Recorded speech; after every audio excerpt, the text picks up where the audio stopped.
Hello, hello. Good morning. Good afternoon, good evening, good night. Uh-oh. I have some connection issues here already. Already it's showing me some connection issues.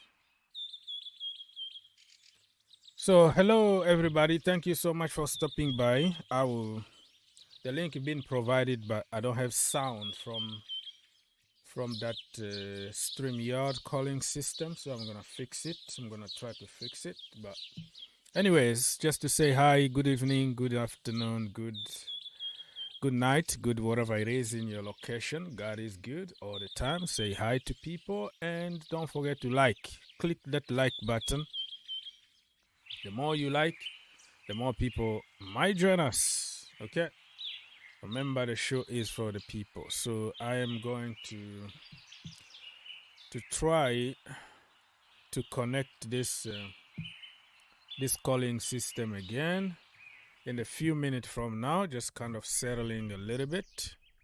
And yeah, we have so many topics going on in the community. N'Golo Kante, no contract offered from Chelsea yet. He might move to Saudi. Join Karim Benzema at El Etihad.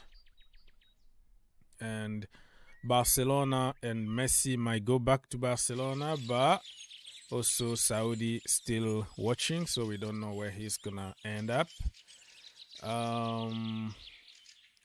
Jack Butler has completed medical test with New Rangers. He's going to Rangers.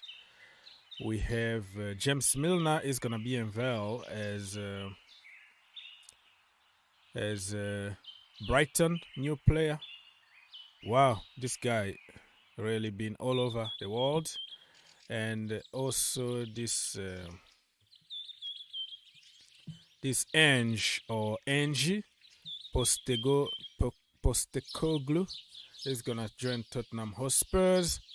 PSG bullying Chelsea Football Club. Now we've been bullied. Instead of bullied, we've been bullied because we've been bullying people for a couple of transfer window now, and now PSG came and bullied us or bullied us. Todd Bowley, you know what I'm trying to say. So we have a lot of news here, people, to discuss about. We have time for it, depending on the engagement.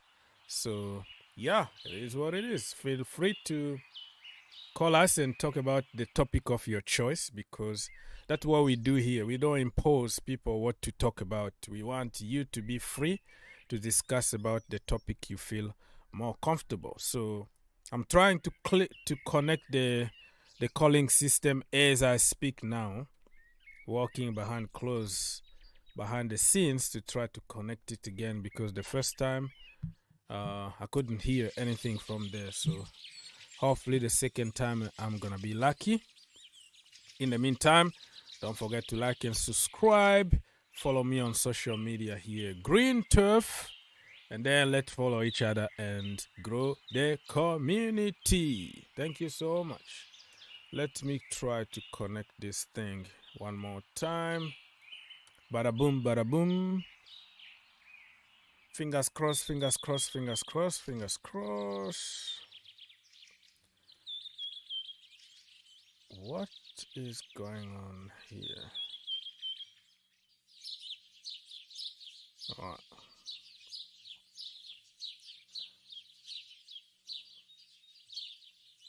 Skylar, let's go. Can you hear me? Yeah, am I audible? Wait. I can't hear anything now.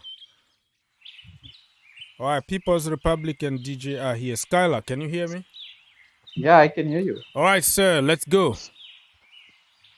Yeah, I mean, look, obviously the FA Cup final didn't go our way. I mean, it just shows I don't know if you're looking from your perspective, but it just shows how far Man City are. I wasn't expecting United to score from open play. I think the only way we were going to score in front of that defense was to get some kind of a lucky penalty, which is what we got. or some kind of a set piece, because from open play I don't think we were going to score, and then we lost. But after the FA Cup final, I was so dejected, like how far we are from them, like how players, like how good they are, just not from United, but from Arsenal as well, who came second. It just shows how much work each club has to do to just compete with them. Forget about getting into a title race with Man City. I think till Pep is there, it is very difficult for any other club to win. I mean, Klopp did it, but in that season, if you remember, I think their front three of Mane, Firmino, and Salah, they played 95% of their games. So that's how lucky they were. So that's what I'm feeling. And United, I was listening. I was just seeing all the transfer news, and I don't know about you. I mean, I hate the transfer window. I cannot wait for it to get over, because every day there is some kind of some news source popping up saying this player is coming to this club. This deal is done. I just want this to end so that I know what my team has. That's my feeling. And I mean, about this Mason Mount situation, after losing the FA Cup final, I don't want Mason Mount even more, because I know if you bring Mason Mount, we need Mason Mount because we want to improve our English quota. I think that's what I read. That's why we want him, because McTominay could be leaving, Maguire could be leaving, and Mason would we don't know. So our English quota is very less right now. I completely understand that. We're gonna come back. Let me say hi to other brothers here, and probably Mason Greenwood also might come back to you guys. Manchester United, People's Republic, say hi, and then DJ, say hi. We're gonna come back to talk, but now I wanna just greet people. People's Republic, introduce yourself. Who are you really? Who are you? No, actually, you don't want to know. You end up in the mental asylum for football hours. And it's nice to see fans of other teams here. Manchester United fans also coming here for therapy. Very, very nice. And, we don't have any therapy now. Now we're talking football because it's a new season. Forget about 40 defeat for Chelsea. I mean, he needs therapy after Man City humiliation. Yeah. I mean, it's logic. It hurt even more to lose against your City rival. But I think United are going to be fine next season. You will see Mason Mount scoring 15 goals for them next season. We'll be here complaining about why did you sell. I'm a fan of Mason Mount, so I'm very sad to see him going. So it's very heartbreaking, but that is neither here or there. But I was thinking about this Caicedo business, that the flop. Yeah, deal. we're gonna discuss about that. We greet you. We go to DJ. Just quick introduction, and we go around. Anyway, DJ, hi are to you DJ. there? Hi to. Hey, big up one and all. What's going on? How's everyone? You all good? Big up everyone in the comments as well. We got bullied, or we got bullied instead of bullied by PSG. I love that. Excellent PSG title. you just come bullied, because that's what we've been doing to people. We bullied Arsenal. We bullied Manchester United by getting their players, and now somebody else bigger than us in terms of the financial power, because they are owned by a country. They are like, forget it. We're going to pay this. We're going to pay more money, and then we got the player.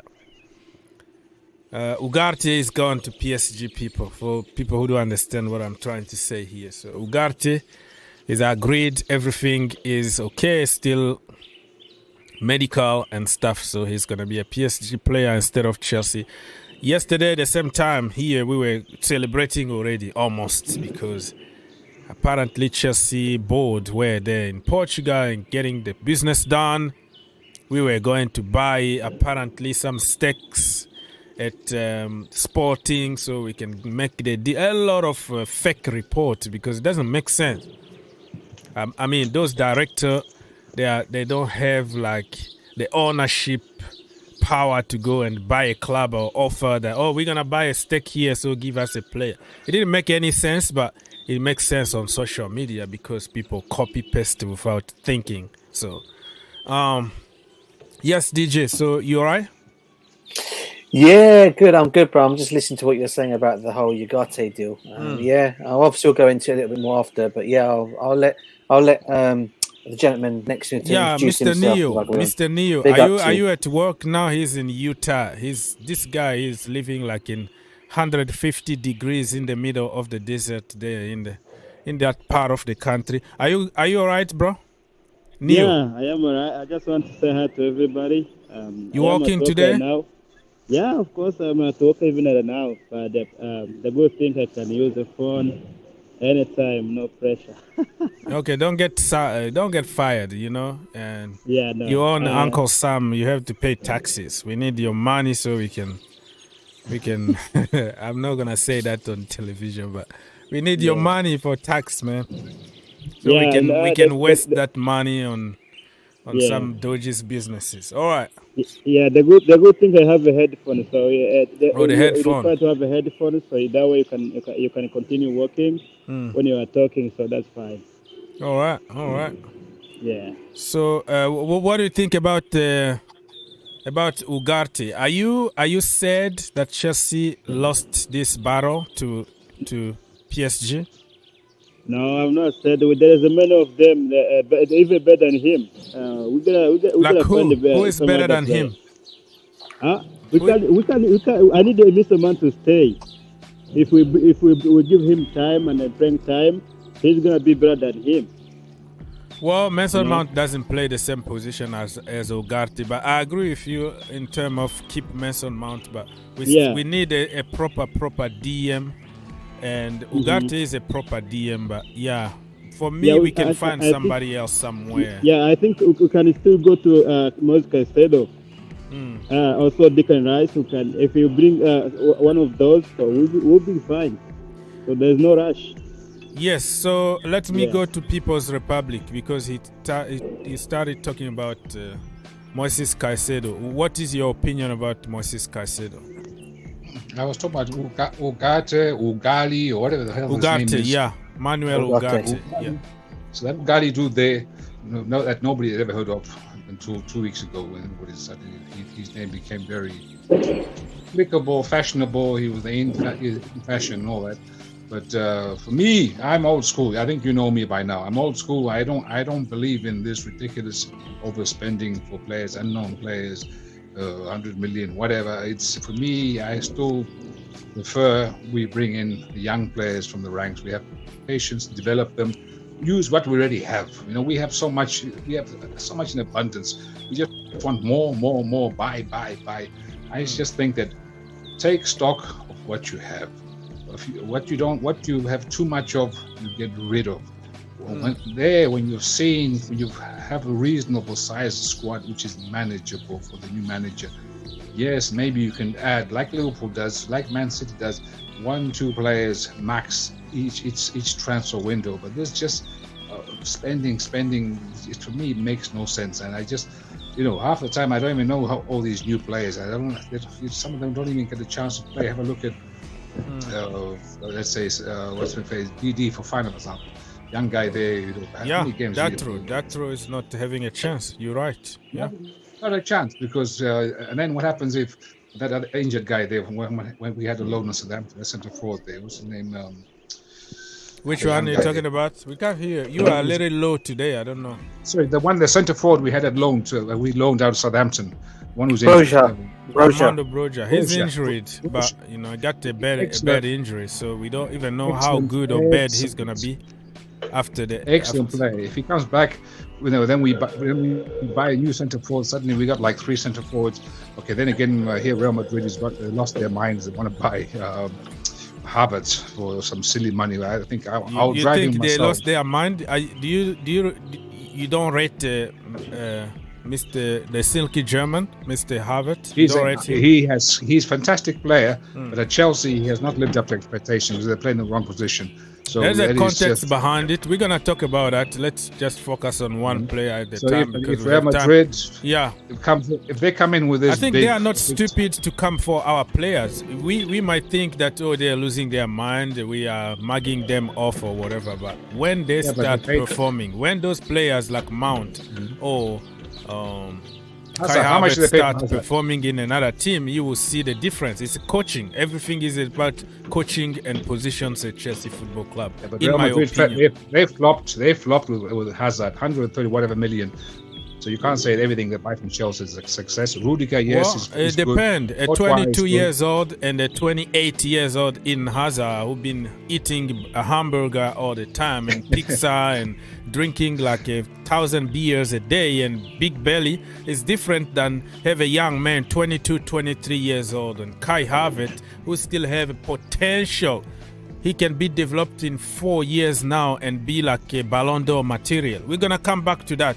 Skylar, what is your perspective from outside about Ugarte? Do you think that Chelsea should have done everything just to get him at any cost, or you think it's okay? Yeah, I mean, I was just listening to the previous guy. He mentioned about Ugarte, like no one knew about Ugarte 2 weeks ago, and all of a sudden he's 60 million. I'll be honest, I never heard of this player. I only knew when he got linked to Chelsea. I thought he was a central, like a fullback, but turns out he's a CDM. And answering your question, I mean, does Poch want him? That's my thing. Like, does he want him or does the club want him? Because we have seen, like, lots of your signings are like club signings, and I'm not sure if the manager wants those kind of players. I heard, but that don't quote me on that. I heard that Poch was also pushing. I heard that Pochettino even called him to convince him to come to Chelsea. And like yesterday, this time, like 10:30 Eastern, everybody was talking about it, just paperwork. We're gonna sign him and that, but all of a sudden, boom, not gonna happen. Yeah, I mean, look, if you miss out on him, I don't think it's a big issue. I agree with the caller before that who says about Caicedo. I think that's the player you need to go and get him.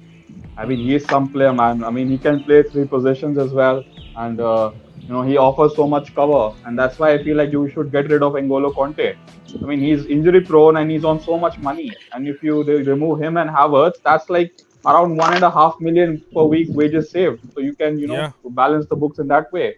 Yeah, but if Chelsea get Caicedo for, I think they want some ridiculous amount of money, like 85 million. I think that's... that is a good point, though. So, if Caicedo is going to cost that kind of money, 85 to 90 million, and you have Declan Rice in about the same money, or that range, that's what I meant. I'm not saying it's going to cost the same money, but it looks like Brighton are going to demand over 80 million. So that price, that tells me that it's getting closer to Declan Rice. If I have to add 5 more million or 10 more million to get Rice, I will get Rice. And I have my reasons. Over Caicedo?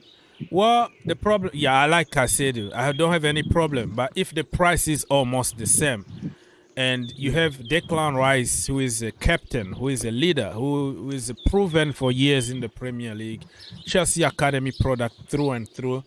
We are lacking leaders, vocal leaders. Even Lampard said it, Potter said it. Everybody, we are lacking characters in the dressing room. I don't think Caicedo is somebody that will yell at people, commend people. He's so quiet. That dressing room, we need somebody like Declan Rice. And if I have to put 10 more million to get him. And the second thing I wanted to say, he's very versatile. Centre-back position, he's going to be there. Number 6, number 8, even number 10. Whatever position you put that brother, he is the real package. He's like getting a combo. But in Moises Caicedo, I know he's like a 22 or 21 years old, still can develop to be, he can develop to other aspect. I completely understand that. But if you are looking for somebody who is already made, ready there to help you out, I think Declan Rice is a better position. That is just my opinion. Small question to you. Small question, Mr. Moderator. So if you say Caicedo is going to cost 80, 85 million, how come Liverpool are getting away with paying only 50 for McAllister? Yeah, less than 50. That is a steal. That's the problem with Liverpool, right? When Liverpool go shop for somebody, the price is down. When Chelsea go look for another player, the price is high. And when we want to sell our players, everybody want to lowball us. It's like, oh, you are nobodies. They're going to wait. You're going to see us losing Mason Mount for 40 million, Kovacic probably 20, because they know we are desperate. We have to sell and also we are desperate to get also quality. So they're gonna try to show us, oh, listen, you don't need these players. They are not good enough. So we're not gonna pay a lot of money. It's like we devaluate our own players and value more players from other teams. So that is a Chelsea thing. So Liverpool, they've been very good in terms of recruitment. McAllister, according to Ben Jacobs, he got a contract. Even Fabrizio Romano said it on his contract. The release clause is between 45 to 50 million in that region. So you see, but you will see them coach this guy, transform this guy to the world class level. And Chelsea are gonna spend 100 million on some dude without giving him enough chance, play him out of position, and then we blame everything on players, and then they become flops. So that is Chelsea Football Club. That is a Chelsea thing. We destroy players' careers, and players from Chelsea have better careers somewhere. Coaching. All right. Neo, you wanted to say something. Probably you are at work, so we can let you go. What do you have to say? What is your choice? Whatever you want to discuss, so we can let you go and go to Prophet Aziz is coming here with a lot of energy. Neo. Okay. What's up? I'm here. Yeah. What you want to say before I let you go? I don't want you to get, fired. So I need that money, bro. When I come to your house, I need a bag of money so I can bring back to Kentucky. Let's go. Okay. Yeah. I just want to say we don't have to be lash on players, because I've been seeing a lot of players coming to Chelsea when they were panicking, like, oh, he's gonna be okay. Like, for example, like Timo Werner was expected better. There was expected some more goals to him and Lukaku. So even Ugarte, he can be the same. So we don't have to be rash. We have to calm down and hopefully even we can find a good player in our academy, who can do the job. So we don't have to spend that much money as last season. That makes sense. We just need one more midfielder, then we're good. Yeah.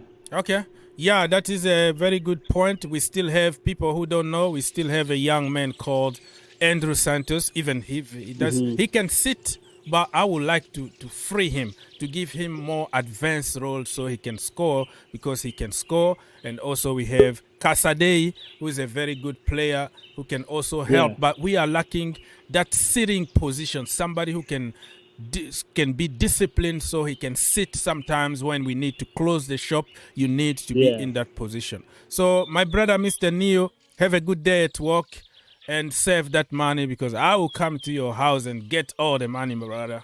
I will get that money. All right. DJ wanted to say something. I cut you off at some point. No, bro. I was just listening to everyone was saying. No. It was about the Ugarte situation. I just want to confirm one thing here on the Chelsea website. Yeah. It's just basically saying Chelsea Football Club have agreed a deal to sign teenage midfielder Kendry Payes from Independiente de Valle. Oh, so it's already confirmed? On the Chelsea website. I was just reading it now. But he won't join the club until he's 18 years old. Yeah. So that's good. So I'm looking forward to him. I'm looking forward to that signing. He looks good. He really does. Yeah. Listen, going back to Ugarte, I was obviously a bit disappointed about him. I know people have said no one has heard of this player. I have heard of this player. It's only because I follow obviously the Portuguese league. I know. And I remember I said to you that he's a good upcoming player, and there'll be a lot of interest in him at some point when clubs show interest in him, and it's exactly what's happened. And obviously, Chelsea have missed out on him. I'm obviously a little bit gutted by it, because I really thought he could be, one player that we could actually bring in to help in that midfield. I know people are saying he's young. He is young. I've said that already to you. I'm going to say he's young, but he's got still a lot to learn in his game. But from what I've seen of him and what I've watched of him, he's going to be a really, really good player. I just hope to God PSG don't waste him when he goes there, to be honest with you. I know we could say the same thing about Chelsea, but I think at Chelsea under Poch, I think he'd have got a lot of game time. I think Poch have got him to play as well. So it'll be a bit of a disappointment in him going in. And once again, we buggered up the deal, didn't we, Orgs? I think everything was all set. We were all supposed to be getting him for 70,000 a week. PSG have come in. Okay, here's 120,000 a week. That was it. looked away, and then obviously they got the deal done. So yeah, I mean, obviously gutted by it all, but he's a good player, and I think he'll shine for PSG if he's allowed to play. And I think if Nagelsmann becomes their next manager, I think he'll learn a lot under Nagelsmann. So disappointing that he's gone there, but we got to move on now from this. And obviously the other midfielders that we've been linked with, I've heard mentioned Caicedo been mentioned. Yeah, he's one I definitely would look to bring in, and another person. Who that other one will be, I don't know yet. People are talking about Lavia. People are also talking about Kane. But I don't know who the other could be. But we definitely need two midfielders in that midfield. But obviously, I'm gutted about him not joining us, though. Okay. Mr. Aziz and Diane, we're gonna go to Mohammed after that. Aziz, hello. Hello, sir.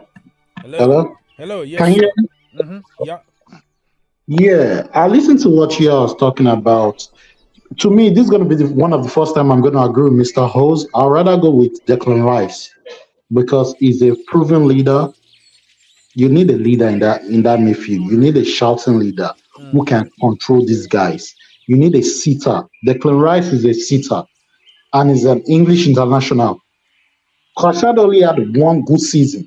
You can't judge a player on one good season. You have to judge him consistently. Declan Rice has been doing this since when he was 17. Yeah. You see where I'm coming from? True. And he was a Chelsea player. So he's from our academy. We need to bring him back again because he knows the club in and out. He knows what to win because it's part of Chelsea's DNA. Yes. So I'd rather have him back. Have someone that can talk to these players because we've lost leadership in Chelsea, especially in the midfield. Everyone can say shit about Jorginho. One thing about Jorginho was a leader. Jorginho controlled that Chelsea room. When he left, everything was gone.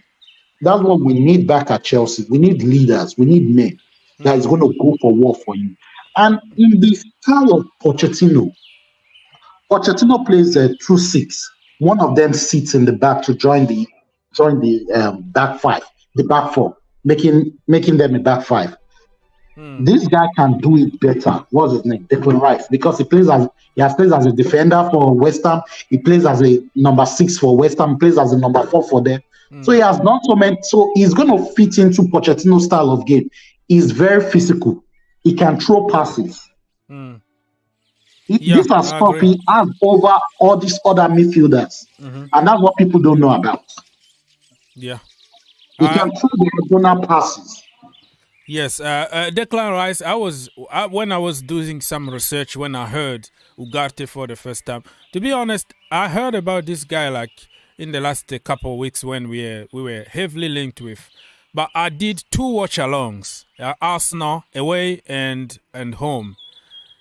I didn't really notice him because I was just watching the game. So when we were linked with him, I'm like, oh wow, this guy is okay. And I started doing some research. I made some videos, like comparing head to head the 3 players. Declan Rice, I think I compared 4 of them. Declan Rice, Ugarte, Lavia, and also Caicedo.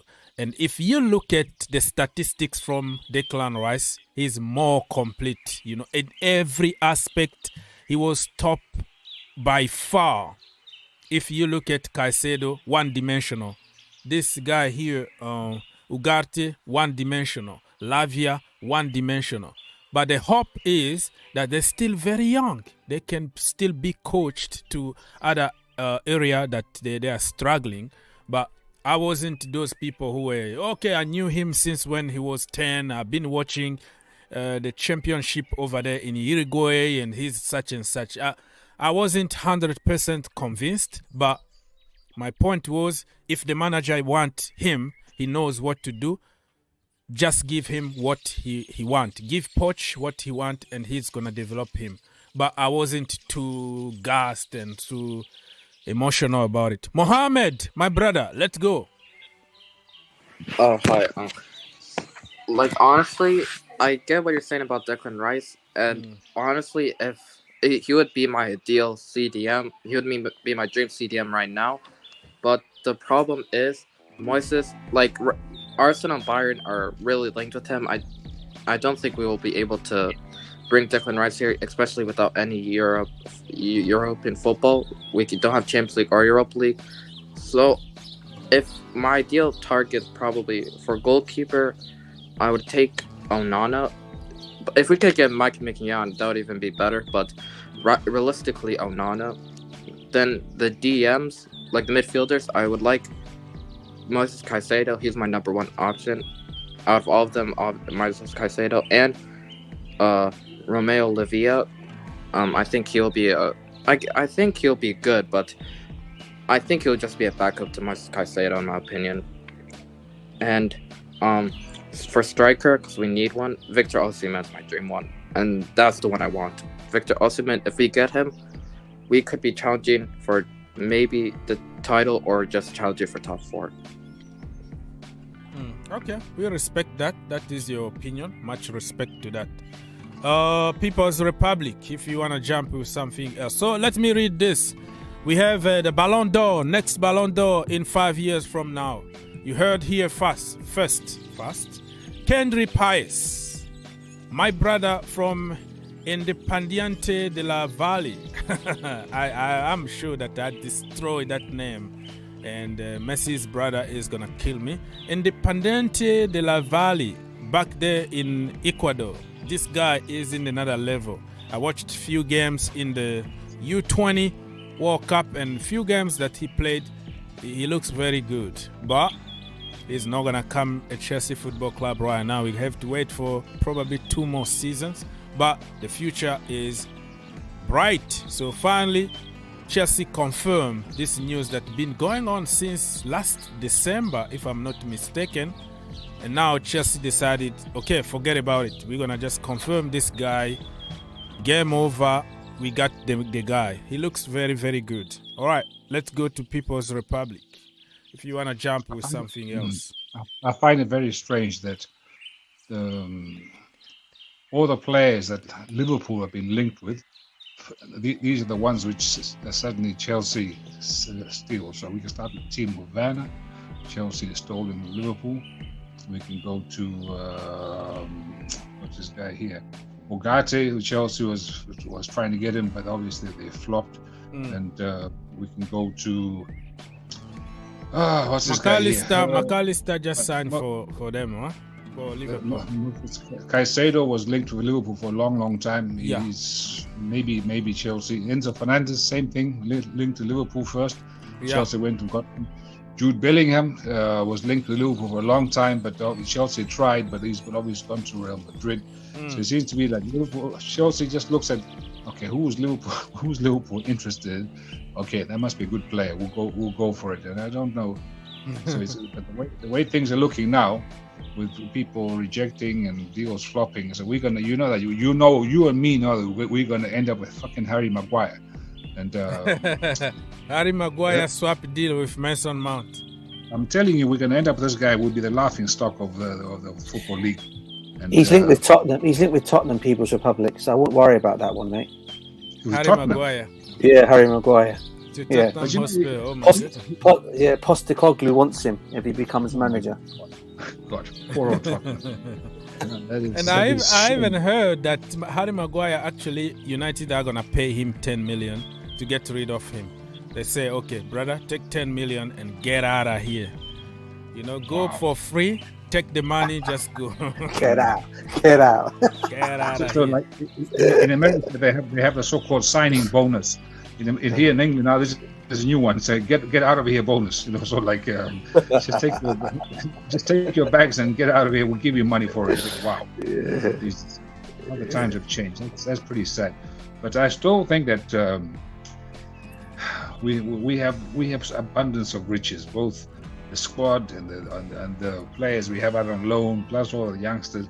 I still don't think we should be spending all this money. I just think, because we're in that FFP situation there where we shouldn't really be spending money. We should be getting rid of at least 10 players to balance the books and see what we got then, and then take stock. And then, yes, you can add 1 or 2 players once things are back to normal, because now Uncle Todd is no longer sort of like buying and selling blindly. He's got actually professionals who actually know what who's supposed to know what they're doing behind the scenes, calling the shots, and common sense. Hopefully, has returned back to Chelsea, and none of this. Hey, I'm a cowboy. I've just arrived into town. Now, let me show you my sixth gun here. Bang, bang, bang. Now that is not sustainable. So which is Uncle Todd thought he'd just go right into town, change, make up. What do you wanted to make a new tournament, a North versus South or something? And now this is when he's just going to make American style football here and what have you and all that. He came to reality very quickly, and maybe fortunately so. So yeah, I just think don't spend ridiculous amounts of money. Get rid of players.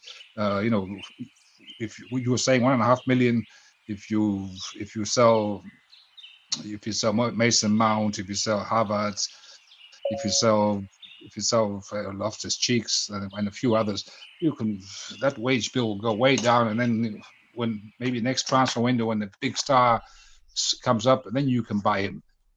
Okay.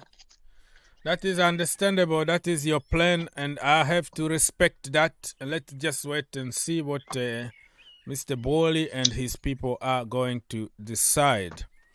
DJ, you wanted to add something. So let's... Yeah, go on. I'll let you talk first. Do you want to catch up with the chat? Chat? No. I think I'm up to date here. Mr. Johan said that if Chelsea can't buy Ugarte, who is less amount in salary and transfer fee, basically that's what he means, how can they afford to get Moises Caicedo for 100 million? That is a very good question, but Moises Caicedo don't have offers from PSG and other teams. So, yeah, that is a very good question. How can we afford to get somebody else? So, for Ugarte, it's more than that. It's more than black or white. It's not all about, Chelsea didn't want to pay the money or they offer less money. I think PSG just matched what Chelsea were offering. Chelsea offered even more. And PSG came and matched the price, and the player is like, I'm going to Paris to play with Mbappe. It's going to be easier for me over there instead of probably coming to Chelsea for a rebuilding team that you have to start from nowhere. You don't even know when you're going to win a trophy. You go to PSG, you have three trophies in the pocket since the day you signed. Day one, you haven't even kicked the ball yet. And you have already 3 trophies in your cabinet already, and the Champions League you're gonna fight for it. I even heard that they are trying to get that young man from what is his name again? Nagelsmann. Real Madrid. No, Nagelsmann, and also they were talking to Enrique, so they're gonna have a good manager. They have money to buy players. They're getting rid of Messi, probably Neymar, and they are building a team that work very hard. So instead of all big stars, PSG are changing their philosophy to maybe one big name, one big star, and then the rest need to work for that big star. And that's the way it's supposed to be. If you have 3, 4 of them, you're going to struggle because who's going to defend? Who's going to do the dirty work? So... yeah, you wanted to say something. Quick couple of things, really. Correct me if I'm wrong here, but don't they have about 6 midfielders already in that team? Yes. If you think about it, how is this kid going to even get into this setup? The problem is, like Paredes, he's going back. He was on loan at Juventus. He's going back, but they're going to loan him out or they're going to sell him because he's not in that level. I still remember when Verratti, he just signed a new contract, so he's not going nowhere. He's a very, very good player. The problem with Verratti is he smokes a lot. He party a lot. Oh, does he? And every single game, he's going to get a yellow card. So after 5 games, he's going to be suspended for 3 games because he accumulated like 5 yellow cards very, very quickly. So he always argue and fight on the pitch. But when it comes to football, when he's fit, man, nobody comes even close. But he's not fit often. He's going to play like half of the season. The rest is in the hospital because the guy is not disciplined. Always out, always smoking, always partying. He is a party animal. So they have him. They have Paredes that they're going to sell. So I think the midfield is going to be Verratti and this Ugarte guy. Danilo. Yeah, Danilo, they've been playing him more as a centre-back, actually. But Danilo's still there, that for sure. They still have a lot, some youngsters that they are trying to promote, like Zaire Emery and all that in the midfield. But I think they're going to get rid of many of them. I don't think you sign somebody like Ugarte just to make him sit on the bench. It's not going to happen. He's going to be there every single game unless if he's injured or they want some kind of rotation. But he's signing to be the number one on the sheet instead of sitting on the bench. So fair enough. I mean, there's this other kid that I'm sorry. I was just going to say there's another player they got as well. I can't get. They signed him from. They also signed him from Sporting Lisbon by the name of beginning with M. Oh God, I pronounce his name. Vitinha. Yeah, another one. I mean, what's going on with this kid? I mean, well, they signed. They have some very good relationship with Sporting. That is they do. I'm just opening some brackets here because they even signed that right back, Nuno, the left back, Nuno Mendes. Yeah, Nuno Mendes also from there. So they already have some very good relationship with Sporting. Yeah, and like I said, they are trying to build a different team. So if you see them bringing a new player, it's not for that player to sit on the bench. It's just, you are my number one, and we're going to get rid of some players like Renato Sanchez. They bought him from Lille, and then he's injury prone. So I heard that he could be released or sent on loan somewhere. So they are trying to adjust that team to make them more competitive. They have tons of players, really. And even Navas is, they had to loan him out to Forest. And then he's going back to PSG. They're going to try to sell him or loan him out. And the majority of the players, when they loan them out, they have to pay half salary because they are in a ridiculous amount of money there. So no team is going to even afford them on loan unless if you pay half of the salary. So, God. And I also forgot about that. So go on, People's Republic. Go on, bro. Sorry. No, I'm just saying that with this Ugarte deal, I mean, when we were talking about this the other day, I forgot to mention, but for me, it was not rocket science. He would join PSG. It wasn't because of money. It was more to do with the simple fact that Chelsea ain't playing in the Champions League. So you're a player. Every player's dream is to play in the Champions League. So you dangle a carrot and a cabbage. I think a player's going to go for the carrot, even if the money is exactly the same. And plus, Mr. Oakes said something very important there. So the difference between playing the French Farmers League and the Premier League is completely different. The tempo and the competition for places, and it's just a lot harder to play in the EPL than it is in the French Premier League, Ligue 1. Ligue 1. So that's the easy way out. And so it's not a big surprise Chelsea didn't get him. Yeah, I mean, obviously, as I said, I mean, obviously we know, obviously he's going to go PSG. Obviously, the only thing I was gutted. And the reason why, the reason why I didn't say Declan Rice earlier on is because I want Declan Rice at Chelsea, but I think our colleague, Aziz or you pointed out already, or someone pointed it out. We're not playing Champions League football, and let's not forget who's his best mate. His best mate's Mason Mount. They're everywhere they go. Everywhere these guys go, they're like brothers. They go together everywhere. You've seen the way the club's treated Mason Mount. Do you think he's going to want to come back to Chelsea? He ain't going to want to go back to Chelsea, regardless if he's come through the youth ranks. We're not even in the Champions League. Arsenal seems like his preference choice. That's why I didn't even mention him to come to Chelsea, because I know that deal's impossible to happen unless we offer some stupid money and wages, which I don't think Chelsea are going to do. And even if we were to do that, will he still come because of the way his mate's been treated? I don't think he will. And, and this is why I said, why I said these other players that we're going for, like your Ugartes and like your Caicedos, these kind of players, is because they are probably the next two best players. They're the next two things after the first choice, which probably would have been Declan Rice. Yeah. But he would have been, but we're not going to get him. So that's the only reason why I was saying about these two players for that reason. And why I was a bit obviously sad that what's his name did not come to Chelsea, Ugarte, because of the fact that I knew Declan Rice would never sign for Chelsea because of the situation that we're in. Yeah, I respect that. That's why I am calling publicly from the White House now. Todd Boehly, do the right thing. It's still time. Mason Mount hasn't signed for United yet, and Declan Rice still there.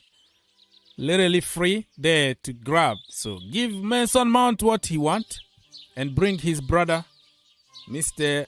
Declan Rice, and let's start cooking. You know, you're going to come back and thank me later. Todd Boehly, I am launching this officially now. Not too late. You keep Mount, you get Rice, we're going to cook. And you're going to thank me later. Send me a check in the post when you see us winning everything and the dressing room is better and we're beating people for fun. We are back in the Champions League and all the good stuff. Okay. Mr. Gordon. Sorry. And before Gordon speaks, I quickly just ask, Man United, they're going to be offloading a boat full of players. Are there any of these names that maybe Chelsea should think about buying? Harry Maguire and Scott McTominay. De Gea, get them at Chelsea. God, please. Oh, because I can't believe you would say that. Bring Maguire home. Bring Maguire home, people. McFred, yeah, bring all the midfielders. So there's De Gea, goalkeeper, Van der Sar, Lindelof, Fred, Maguire, McTominay, Martial, Tom Heaton, and the ones who've definitely gone, Jack Butland, Wout Weghorst, Anthony Elanga, or Marcel Sabitzer. Any of those players you think could be a good pickup? Yeah. Well, all I know is like somebody's junk could be your treasure. You know what I mean? It's like that's what it is in football. So somebody's junk could be someone's treasure. That's the quality one. That is honestly a quality one. Big up to you. It's going to be. No, thank you. But I think somebody is going to benefit from that. Martial is injury prone. He's very injury prone. You know what? Back in the day, like 5 years ago, I was pushing for Martial. If you watch some of my videos, I was like, why can't we just try this here? I don't know. In my mind, I have some kind of mindset because I knew him from Monaco and he got like the next Ballon d'Or, the next Thierry Henry. In France, it was like a big thing. And I was so angry when he signed for Manchester United. I was like, why can't we just go for Martial? But now I changed my mind. The guy can't stay fit. It's just like N'Golo Kante can't stay fit, or Ben Chilwell or Reece James. Even if you like them, they are good players, but they are not consistent. They play half of the season or less than that. So Martial, I think, is no. Just say goodbye and see you later. If you want to bring somebody, you can bring Bruno. Let's see who else we can get from them. I don't really know. None of them, mate. I haven't really to think about it. None of them, Mooks. None of them, bruv. Honestly, none of them. That's some names that you. Fred, some names Fred. There. Honestly. Oh, come on, Pastor Fred. No, hey, listen. I'm not saying he's a bad. I'm not saying he's a crap. I'm not saying he's just not Chelsea. He's just not Chelsea quality. If you know what I mean. Yeah, Pastor Fred or McTominay. Let's say hi to Mr. Gordon. Hello. Big up Gordon. Big up Henry. Big up Gordon. Yeah, I'm picking up. Morning, afternoon, evening, guys. Yes, sir. Wherever you are. Mm-hmm. Yeah. So, before I jump in, which topic are we on, so I don't go completely off topic? Well, any topic here about, you can talk about Mason Mount, you can talk about Chelsea being bullied, you know what I mean? Bullied or bullied.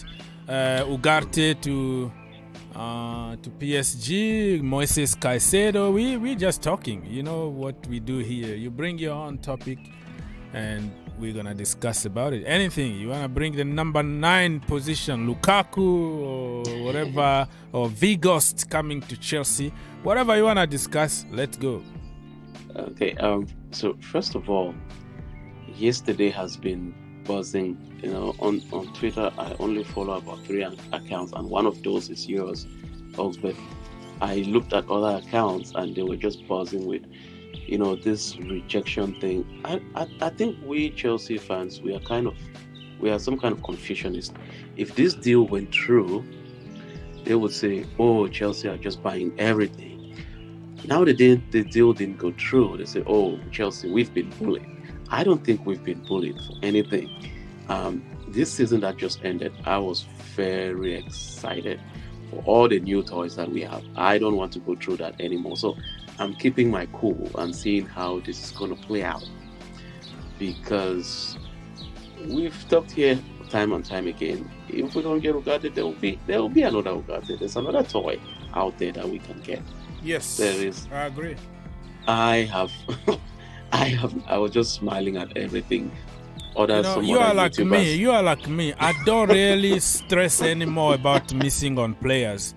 Remember, we had somebody called Alvarez. I don't know what's his first name, from Ajax. Yeah, Edson Alvarez. That guy. He was, and Chelsea community went crazy. Oh, I knew him since when he was in Mexico. I'm like, bloody hell, how do you know him? Everybody was gassing on that guy. Yeah. Now it's so quiet. Nobody is talking about him. So the next target for Chelsea now, if we go to another target, everybody is going to pretend they knew him. They always wanted him at Chelsea, blah, blah, blah, blah. So the point is, there are always players out there. I don't stress out anymore about missing out on project. Paredes, when he moved from Zenit, I think he was in Moscow somewhere. Zenit St. Petersburg. And then he was linked under, I think Mauricio Sarri was there. Fabregas was leaving, and we were looking for somebody, and everyone went crazy when we were linked with Paredes. He went to PSG, and then he's just an average player. So you never know how those so-called perfect product for Chelsea are going to perform. So for me, you are out, we are Chelsea Football Club. We can find somebody else that can just do the job. So I don't regret anymore missing out. Probably I will get, my regret is about missing out on somebody like Erling Haaland, of course.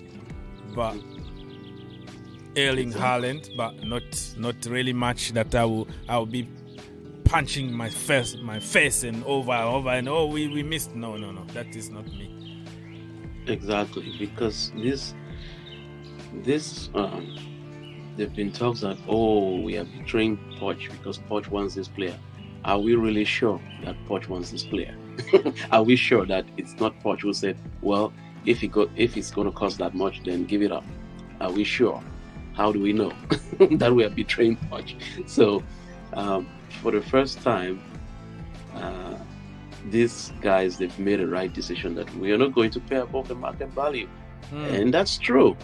We shouldn't be the team that just buys and just buys get and buys. Anybody at any cost. Exactly. Any cost, just pay. That is not the way it's supposed. Sometimes in business you have just to walk. Just leave it. You shake hands, see you later. That's it. That's the way I see it. So for you, who is the perfect replacement for Mr. Ugarte? Who can replace him? Do you have a name?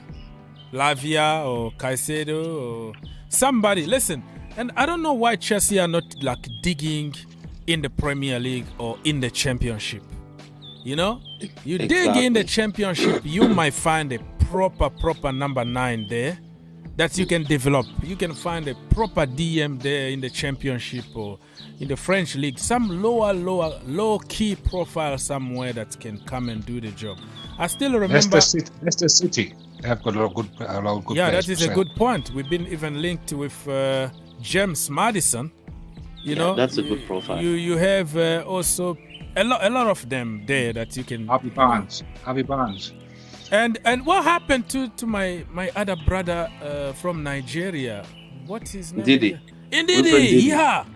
That guy used to be awesome. People were comparing him with N'Golo Kante. He's the guy who replaced N'Golo Kante at Leicester when N'Golo left, and everybody went crazy. They say he's Mr. Arsenal for Life said that you can have Jorginho back. Okay. All right. We're gonna talk about that. Tielemans is another one. Tielemans also, yeah, free agent, but probably not the profile Chelsea are looking for. So the point I'm trying to make here is that there are always hidden gems somewhere that you can go low profile and develop them. We've seen it over and over at Liverpool. You know, they can't get Timo Werner, they go for Diogo Jota. Bam! Diogo Jota performed good, even better than Timo Werner at Chelsea Football Club. We've seen, you know, things like that. Chelsea are gonna go for crazy amount of money. They go for Sadio Mane. Bam! Develop him next level. Chelsea reject Mo Salah. They got him. Bam! Develop him in 1 or 2 seasons. The guy is in another level. So the point I'm trying to make here is don't kill yourself when we miss out on target. If we are smart enough, and now that we have a proper coach, Mr. Mauricio Pochettino, let's give him time to develop some players instead of just buying. Did you know, Mr. Oaks? Mr. Oaks. Yes, sir. As you know, I have a quote here from my favorite manager of all time. You know, I tried to get him at Chelsea, but it failed. So, Diego Simeone, let's go. Our friend Mr. Simeone, he's been quoted as saying, players who have sex less than 4 times a month can't play in my team. First of all, this video is gonna be blocked by YouTube. So it's true. It's actually a real quote. I understand that. Thank you so much for blocking my video. But that is gonna get too sexual here, and my blue army might be watching somewhere on their cell phone. So I'm not gonna discuss that, but that is his opinion.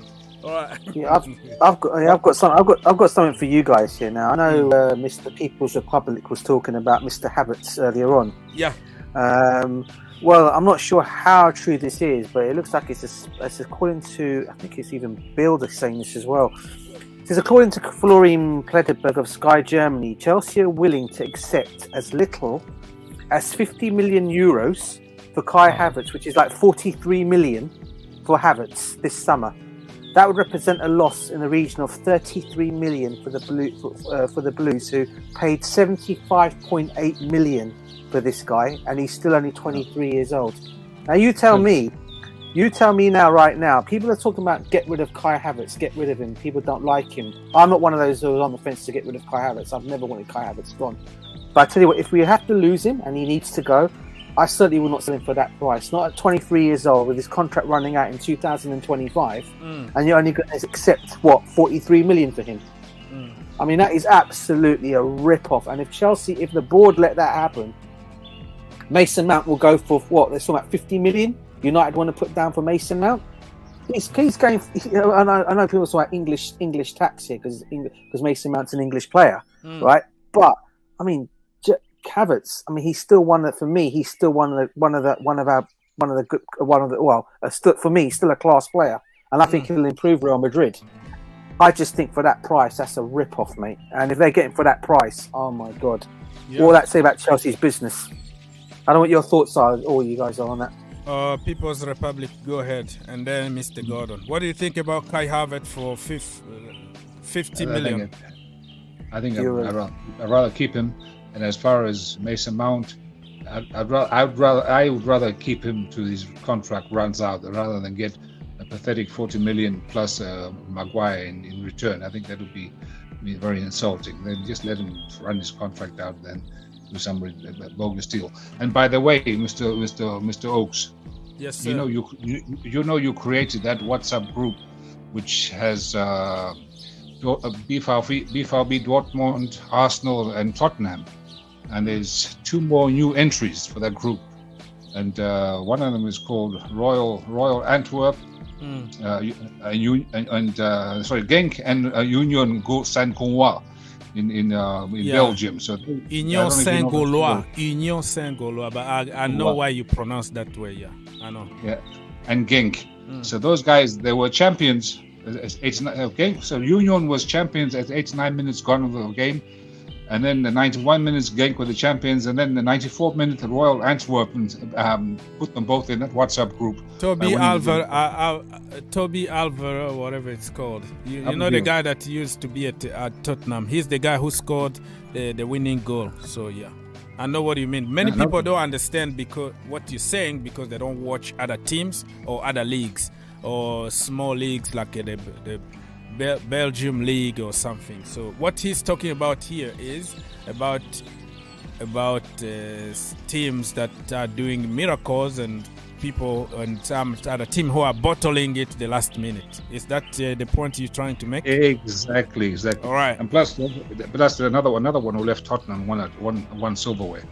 So yeah, another one left Tottenham and then went to win the Belgium league. And Tanguy Ndombele is the guy. He left Tottenham and went to win the Scudetto with Napoli. Lo Celso also went away and won a trophy with, Villarreal. We have, even they have two players in the Sevilla team that just won Europa League. Brian Gill. And another one is Lamela, also play for Sevilla. So you leave Tottenham Hotspurs, you go somewhere else, you're going to win trophies. And for people who join Tottenham, they just don't win anything. So for people, I'm trying just to paraphrase here. So people who are watching, who don't understand what we are trying to say, can see the big picture of what we are discussing here.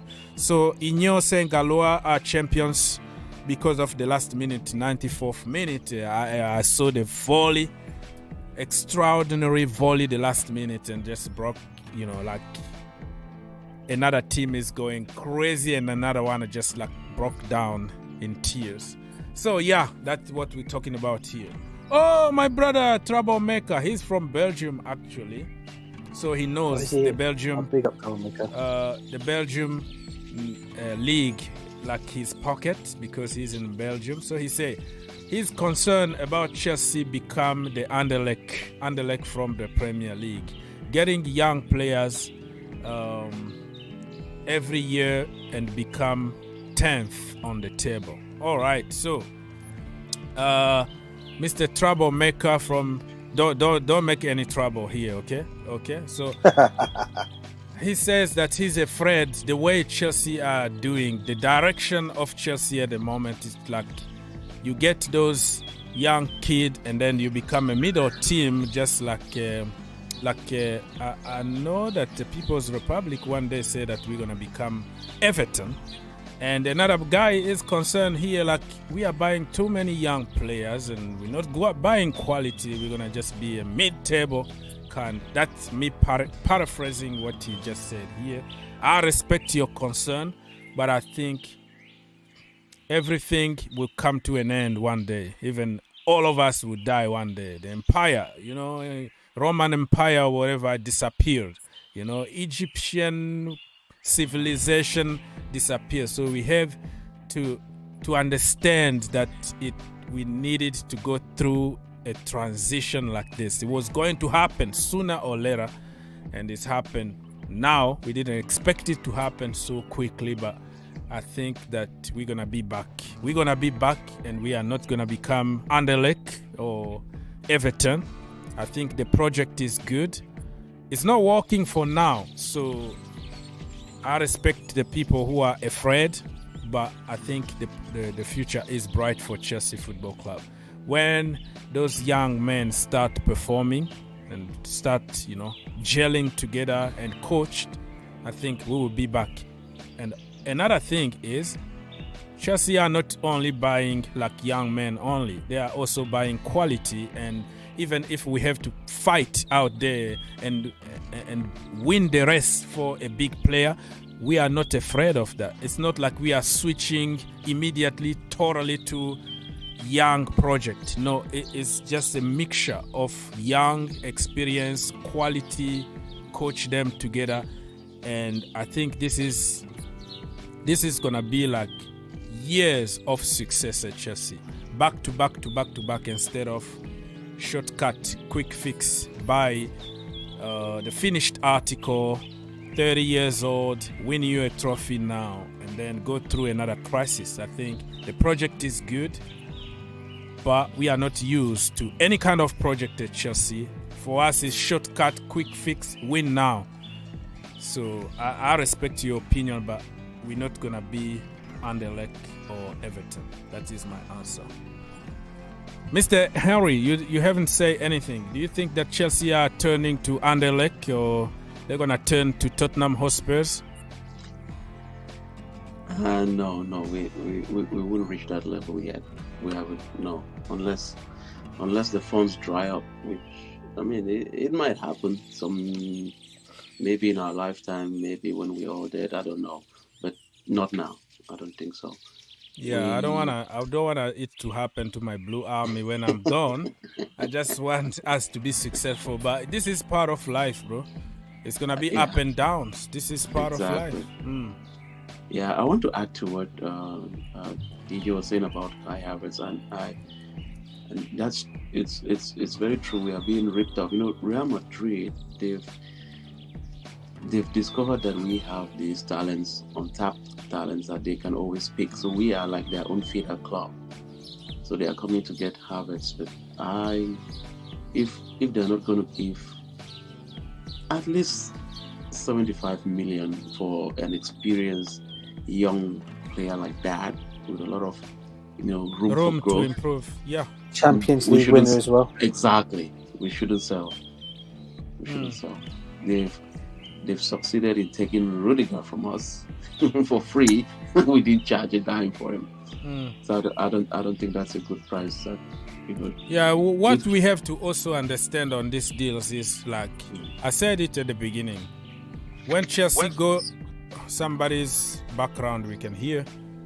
When Chelsea go look for a player, it's going to be expensive. When we want to sell, everybody knows that we are desperate and we have to get rid of players for the financial fair play. This June, the 30th, we have to balance some books. We have to sell. Everybody knows about it. So they're going to lowball us, and at some point we're going to have to accept the so-called loss, because look, Kai Havertz got 2 years left on his contract. If we don't let him go, and his dream is to play for Real Madrid, it can also depend on the player. I heard that he really likes Real Madrid and he would like to join them. Now, if we say no, and next season it's gonna be only 1 year left, and he doesn't sign a contract, and then you're gonna get less money. You're gonna get 25 million, just like Timo Werner, right? So we have also to take to consideration those aspects. And also, we paid 75 million, but don't forget that he won the Champions League. Fernando Torres came, and everything was forgiven for the goal that he scored against Barcelona. The 50 million was paid off that day. So we have also to consider what we got from the player. Not only, he cost this, if we sell him on this and then we're going to lose money. No, we won something in terms of football. Like Timo Werner, of course, on paper, we lost in terms of money we spent on him and how we sold him for 25 million. But think about trophies that he won for us. Champions League, Super League, Super whatever. No, he was already gone by that. When we won the Super Cup, Timo Werner was gone already? I don't know. I don't even remember. So let's say Champions League alone is something that you can't put the price on in terms of us fans, the bragging right, the prestige in Europe. So I think we already got something out of them. But I understand that the price is that price is very low. But at some point, it's not only about the price we are selling. Kai Havertz is in about 300k a week. So you take him off the book, you balance books, you will see that somehow we manage to get some kind of profit in terms of football, and he's off the book, the guy that you're gonna get probably is gonna cost less than that. Let's say James Maddison, okay, and you pay him 100k a week because at Leicester City he's on like 55k. So you see that you save a lot of money. So there are so many aspects that you can find some positivity when you let player go on cheap than, oh, we bought you for 100 million and we sell you for 50 million. That is a big loss. No, look at the package, the overall aspect of the deal. Did that make sense to anybody? No. It does. And I just want to add to quickly with reference to what you've said about Mason Mount. And for Mason Mount's case, I think if we have an offer of 50 million, we should get it, because he has a year left, and if he runs out that contract and he leaves for free, then that's a heartbreak for me in particular. Like and also I agree with you for Kai Havertz. If he wants to go to Real Madrid and we are too high in terms of asking price, and then he ends up staying, then we are keeping another Ziyech on there who is unhappy or whatever.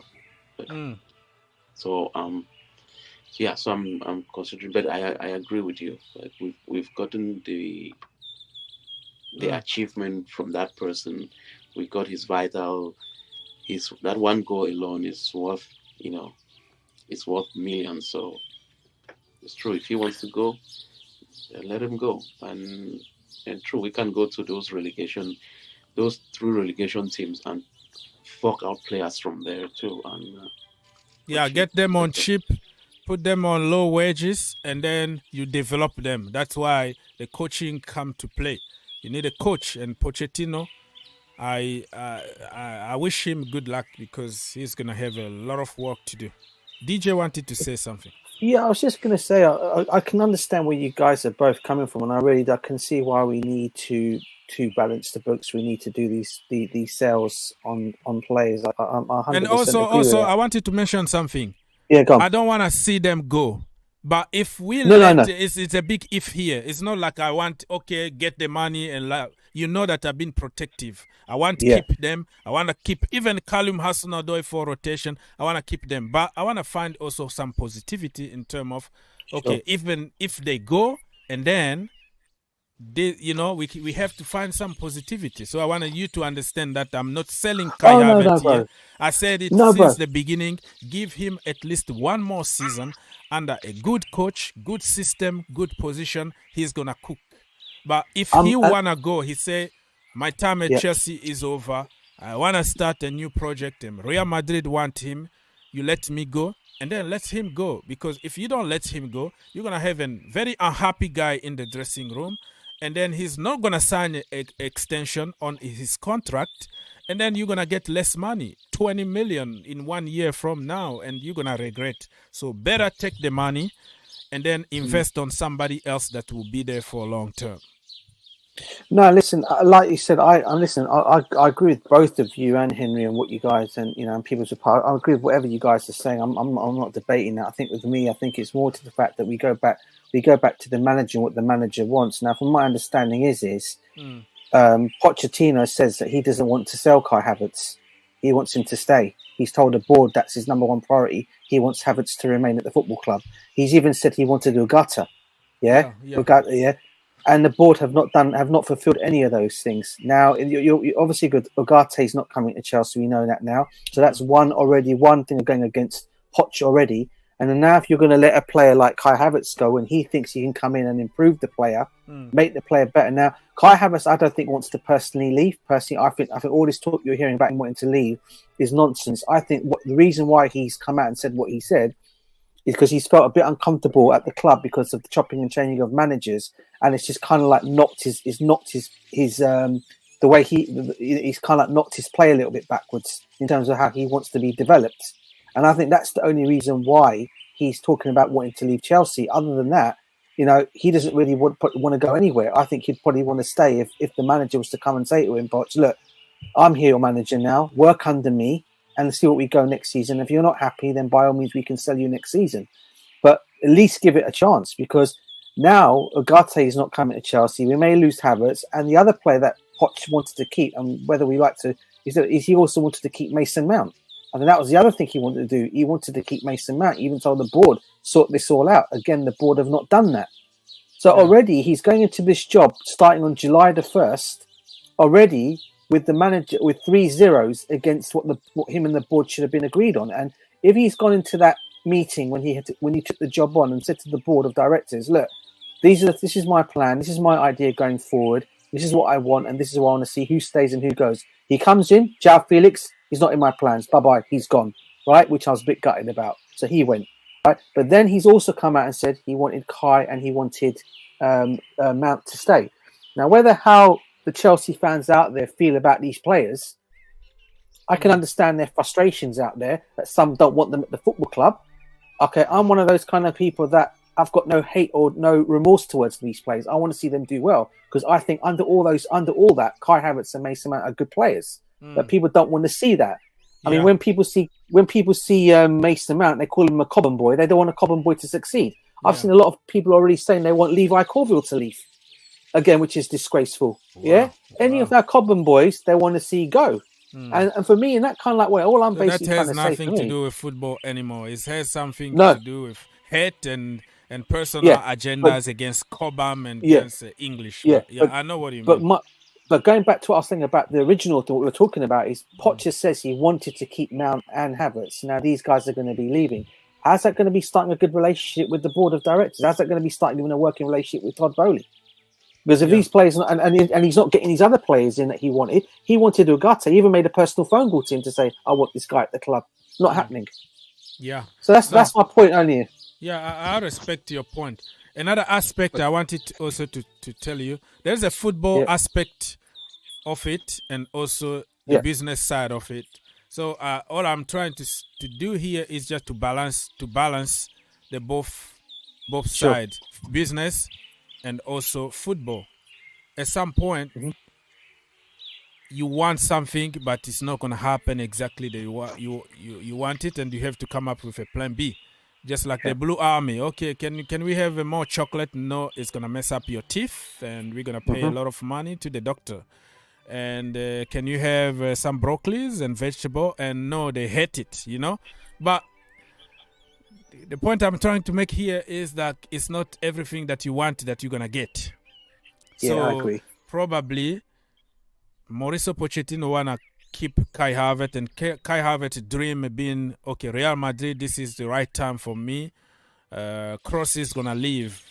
Next season, I'm going to be the main man there. It's Real Madrid, it's Bernabeu. We don't know what is happening behind the scenes. And apparently, before even we bought him, his dream was to move to Real Madrid. But because of the C-19 virus and everything, Chelsea went and bought him. So probably he's like, I want a few trophies here. Let me go. So Pochettino might want him. But also the business aspect of that is like, probably we can't afford this guy. We can't fight PSG owned by a country, and Ugarte the last minute decided, you know what, I'm going to Paris Champions League, the city of light, Paris, Neymar and Mbappe and all that. So it doesn't depend only on Todd Bowley, because many people try to always put on the board. I think we tried everything, but sometimes trying everything is not good enough.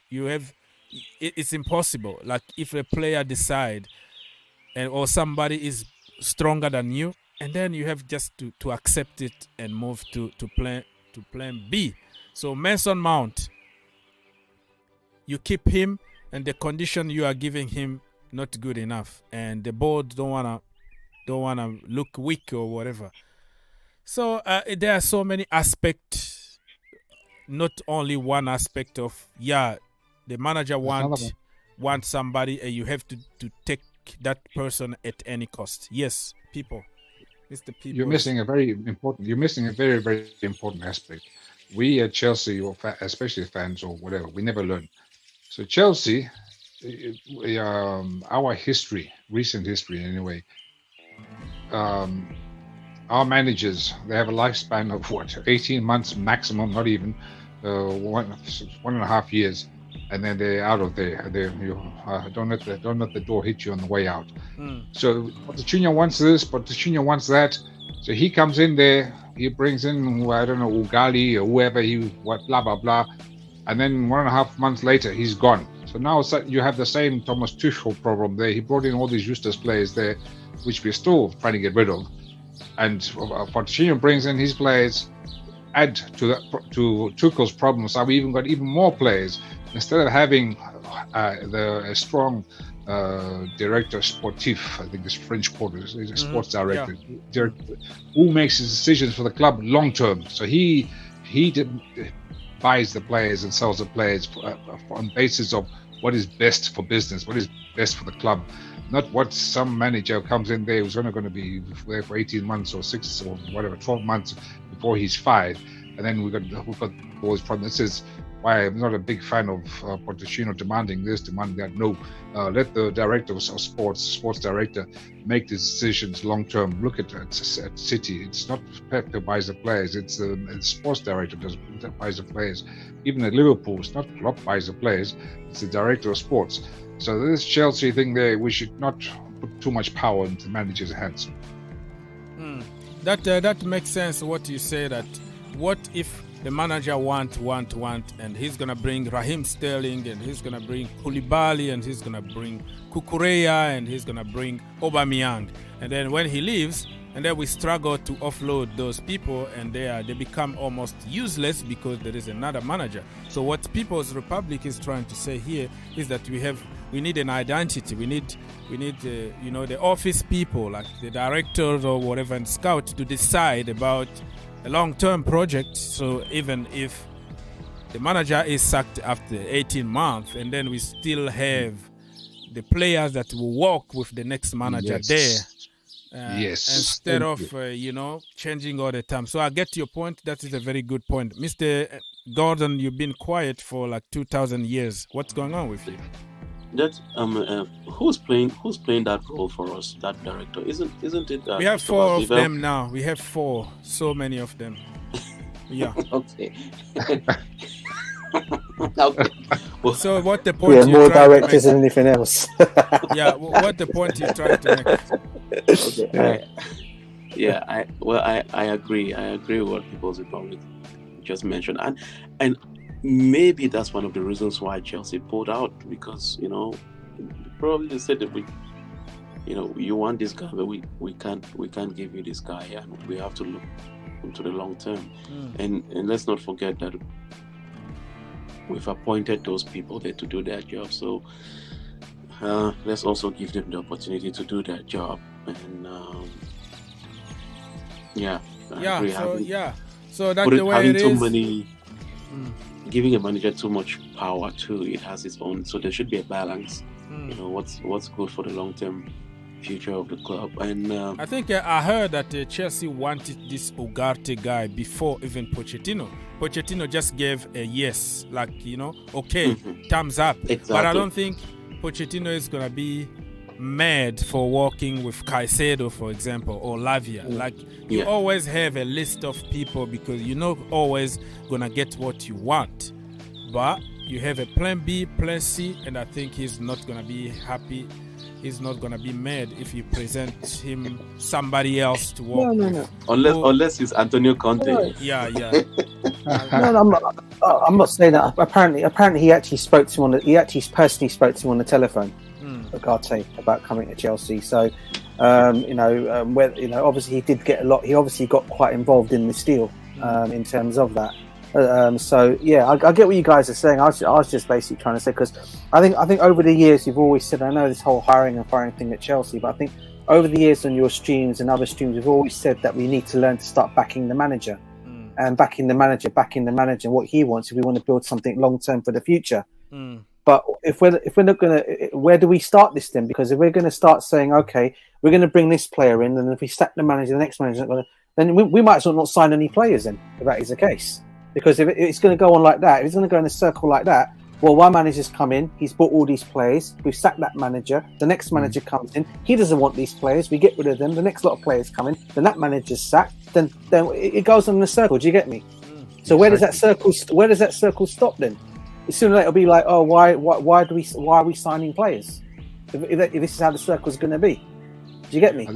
That is 100% spot on what you're saying. That is why my point when Mr. Host asked me who do you want to bring in, I said, don't bring anybody. See what we have. Take stock. Clear out. Weed the garden, and then buy. For the same reason that we have so many players brought in by different managers. And I have a question for you guys, because I know all of you guys worship Thomas Tuchel. What happened with Thomas Tuchel? I think Uncle Todd wanted to give him more power, more authority, and Thomas Tuchel didn't want this authority. Or what happened exactly there since they fed out those two? Well, from my understanding is that when you asked to give him more power, he wanted him to get more involved in a couple of things I heard. One of them was that he wanted him to get involved with picking the director of football to come and work with him. And he apparently turned around and said to Todd, that's not my job. My job is just to manage the team. That's really up to them to do that. All he wants to do is get their players and manage the team. I know that was one of the reasons. I don't know if Orgs and Henry know any other ones, but I know that was one of them, that he didn't want to get involved with that side of it all, of choosing a director of football. Orgs, Henry, have you guys got any more on that? Yeah, I that's the same thing I read from what you mentioned, DJ. And apart from that, I'm not. I respect Tuchel, but there were some decisions that he made. He just wanted to sell some of our academy products, which I was not really a fan of. And I got your I'm not. point. Yeah, I I mean, got your I was point. happy with the Champions League, but there were you could see, even when we played under Tuchel, we were struggling to score goals. We were struggling. We were struggling. You could see underneath that something is boiling. It's like you see something boiling underneath that. Man, this is something ready to explode in the future.